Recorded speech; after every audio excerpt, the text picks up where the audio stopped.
Friends, Miss Connie here. On Tuesday, I told you about the regional features for Southeast region of Michigan and Lake Erie. When we talked, we discussed the honeybee and that we were going to take a closer look at it today. Here is a picture of a honeybee.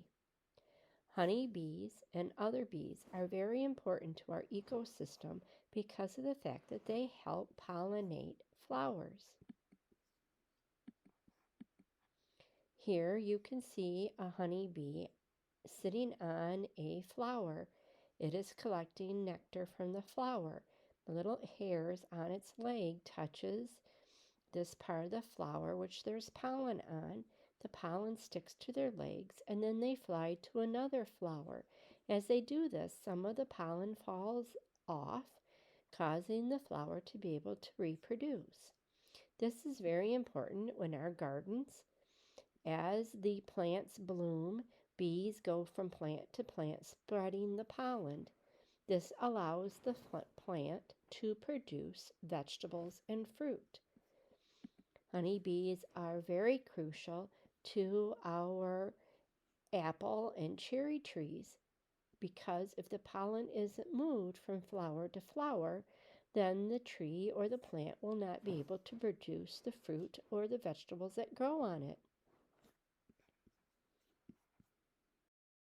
Insects, birds, and some mammals that as they sit on flowers or vegetable plants or they knock into them, collect pollen and transfer it to the next plant.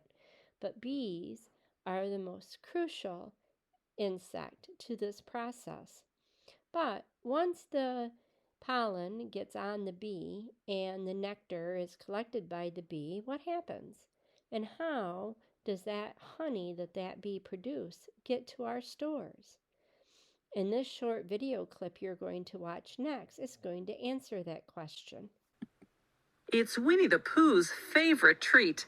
It's sweet and sticky, and it's all produced by an industrious and intelligent insect whose miniature society is one of the most sophisticated in the animal kingdom. It all begins in a field where worker honeybees suck nectar from flower blossoms such as clover. They store it in their honey sac, then return to the hive where other worker bees suck it out and chew it, breaking down the nectar's complex sugars into two simple sugars called glucose and fructose. The bees then deposit the nectar into the cells of the wax honeycombs they've built. They fan it with their wings until most of its water content evaporates in the warm air of the beehive. What's left is thick and gooey honey. The bees then cap each honey-filled cell with beeswax. That's when the beekeeper steps in. Bees will sting if taken by surprise, so the beekeeper sprays the hive with smoke from burning pine needles, a scented warning that foreigners are about to enter the hive. Inside the hive are wooden frames hanging side by side, each holding a honeycomb. A hive can house hundreds of thousands of bees, all descendants of the prolific grand poobah of beedom, the queen bee. She's the big one in the middle. The queen bee lays up to 2,000 eggs a day, creating the workforce needed to feed and protect the colony. But the beekeeper tricks the colony's defenders. He replaces the hive's cover with a device called a bee escape, which smells like cherries. Bees dislike the scent, so most fly to the bottom sections of the hive. Another warning spray, and the beekeeper removes the bee escape. Now he can escape with the honeycombs.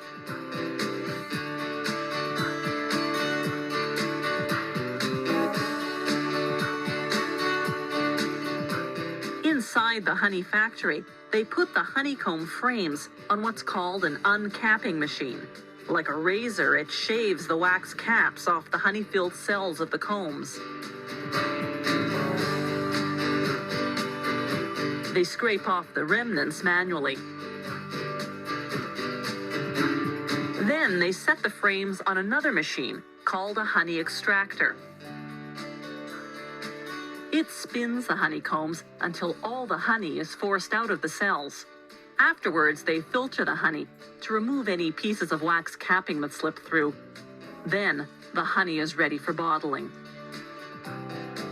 Some beehives contain smaller frames designed to produce honey that isn't extracted from the honeycomb. Workers remove the frame and cut the honeycomb into pieces as is with a heated knife. That seals the wax around the honey inside.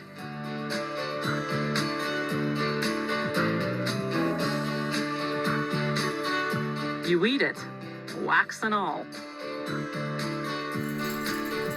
The beeswax lining of the honeycomb goes to make candles, furniture polish, lipsticks, and other products.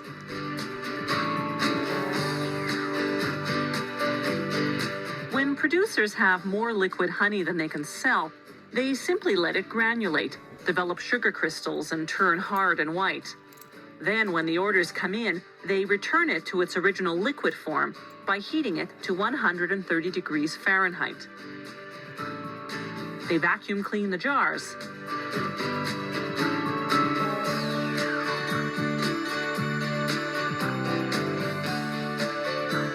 Then fill them. One beehive can yield up to 7 pounds of honey in a single day. That's much more than the bees need for themselves. The surplus is what we end up eating.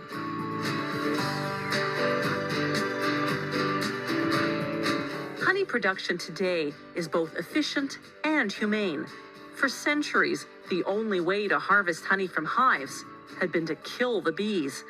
Then, in 1851, an American beekeeper invented a way to get the honey, yet spare the bees. His method, with the removable honeycomb frames, is the one we still use today. Now, since you've seen how bees make honey, let's make a snack together using honey. To do this, you're going to need 3 apples, some peanut butter, some honey,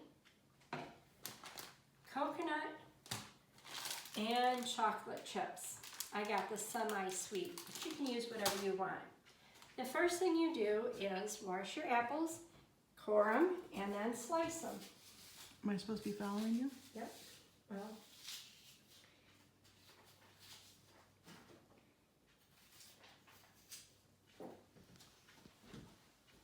you're going to slice the apple up into whatever size slices you like. You need to lay them out on a cookie sheet or a plate. I have a dish here that I've done mine in, and I'm using the lid so I can get single layer of apple. Okay.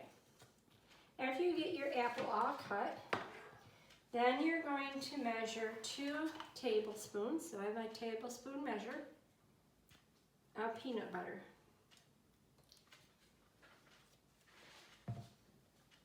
Put it in a microwavable dish.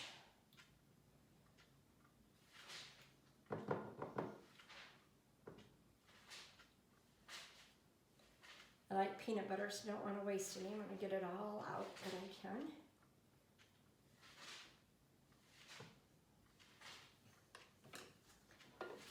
And you're going to microwave. I would do about 15 to 20 seconds. You don't want to heat it, you just want to melt it.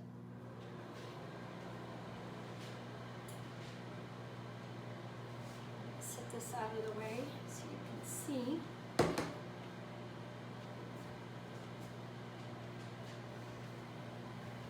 My peanut butter on my fingers. Paper towel to get it off.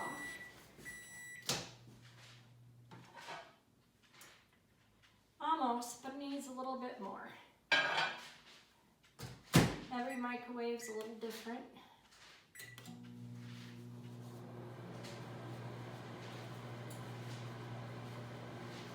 I have a little apple left, so I'll see if I can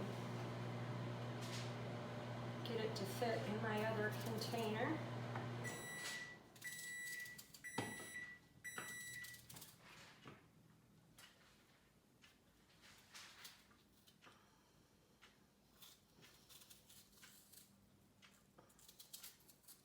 There, get all my apple juice.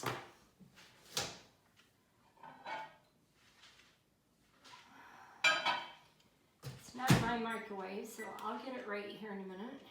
But it's better you do it this way than to overcook it or make it boil. So we're gonna give it 15 more seconds and it'll be perfect.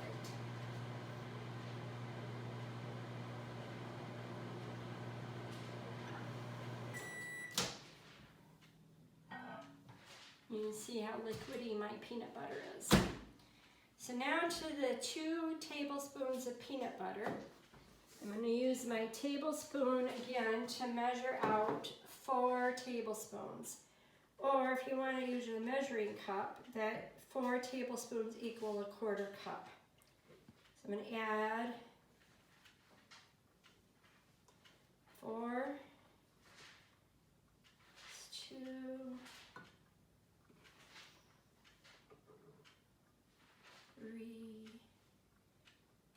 Of honey, right? yeah, 4 tablespoons of honey.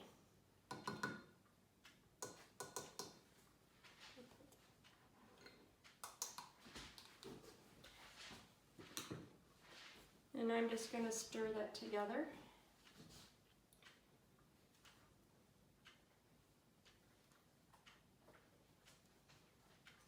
And then I'm going to drizzle that right over my apples. You want to try to make sure that every piece of apple gets some of it on there.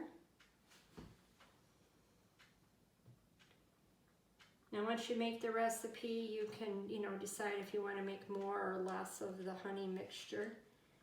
If you want more honey flavor, add more honey to it. If you want more peanut butter, you can melt more peanut butter. Whatever it is that your family likes or you like as a snack. Let me clean that all out of there. There. Now the recipe calls for 2 tablespoons of chocolate chips.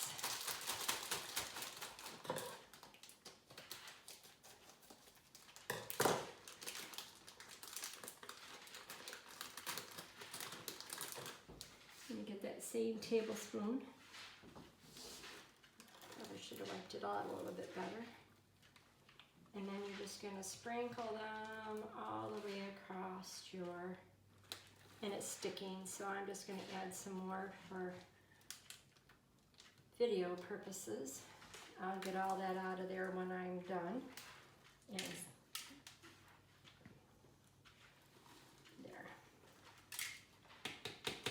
And then you're going to use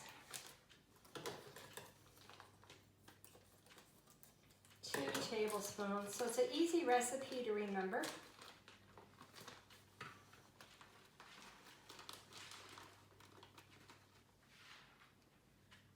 If you don't like coconut, then you don't have to use as much.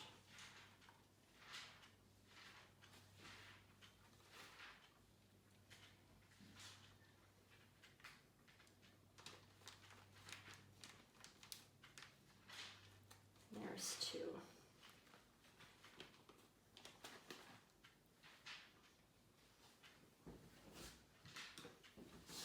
Now I have a healthy, tasty snack. Your assignment this week is to tell us, what do you make at your house with honey? Do you put honey on your biscuits? Do you use honey when you cook? Send us a picture or a note telling us how you and your family uses honey. Enjoy. Okay.